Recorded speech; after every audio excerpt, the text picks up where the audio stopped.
How did I come about? I think I attended few TLI sessions, and it has always been focusing a lot on leadership training and all of this. And sometimes I hear comments like, no, it has always been the same, if we come in here, we don't learn new things. Right. And even for myself, sometimes when I ask my exco to come over, the feedback has been 50-50.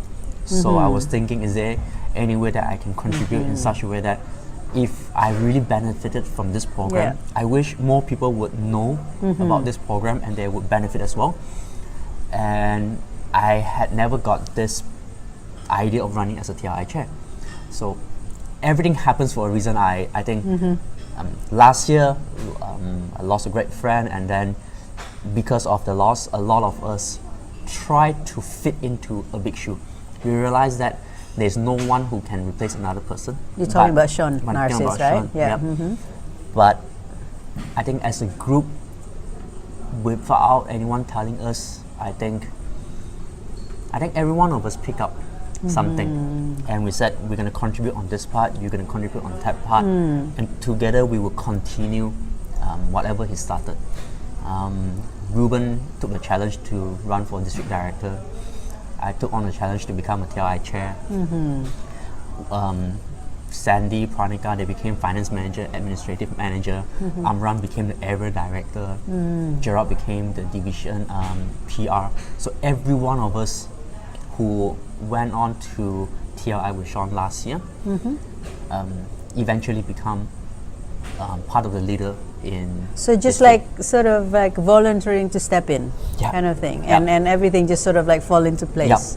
If you were to ask me, I have never thought about doing this. I always thought about helping my own members, but things just happen. And suddenly I realized that if I can help my own members, can I expand my horizon and accept that the whole district are my members? Wow, so beautiful. So it's about sharing what you have gained out of it. And I thought, I have gained a lot already. It's really about contributing back so that it's balanced. And so that's how I got into this role. Yeah, well, it's interesting that you said you didn't think about getting into a TLI chair or, but for me, like last year, it was like one of the best trainings I've ever had, like it was real instead of just following the curriculum and the same thing. If you've been an exco for a long time, you just like just repeat the same thing. But I thought, wow, this is different, because you really spoke to our hearts, spoke to our needs, and you impressed me immensely.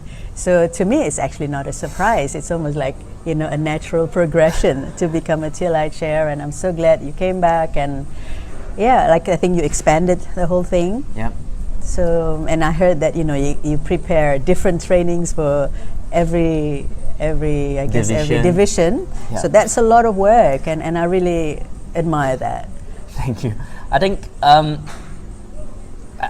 have to, if I have to give, I don't think I can take this credit. I think all the credit I have to pass everything back to all the people who have been helping me all this while. Like last year when I was running, trying to do part of the training programs as a trainer, I was given the freedom to do whatever I want. I was given the trust to do a session that I believe would help my own members as well. And that really struck me. And when I was appointed this term, the first thing I told myself was, do I want to do a training that is uniform to everyone, or do I want to train the people for their needs? That's why I sent out requests asking to get more information. So I've been working behind the scene with a lot of people, and I'm glad everyone is helping out. I wouldn't say it happens because of me, I don't think so, but I think as a group we work together with the same focus. Like in Bali this time around, it's amazing compared to last year. I thought it was a huge leap forward. And seeing so many young leaders coming up, I thought I cannot explain how it happens. I think we must have done the right thing so that the right people are rising right now. And I definitely can see that they are taking on the torch. They will be the next leaders. I like you said, you cannot explain it. I'm also feeling that. I cannot explain, but it's like the wind is shifting. things are sometimes, I think, you just can't put it into words. You feel it. You can sense the flow, but you can't really see it. So you just have to follow it. Yeah. Maybe Sean is watching and That's what I guiding. believe. That's what I believe. Yeah, me too. So, well, thank you so much. I think I learned so much from you today, and more than what you were teaching, also how you taught, and that was just very precious. You're very humble. You're very, you're very vulnerable. You tell what you're not good at, and that was wow. I learned to be a leader. I just put something more in my learning, and so okay, I can learn a lot from that. So yeah. I'm very happy with that. I learned equally as much as well from all of you here in Bali. Yeah.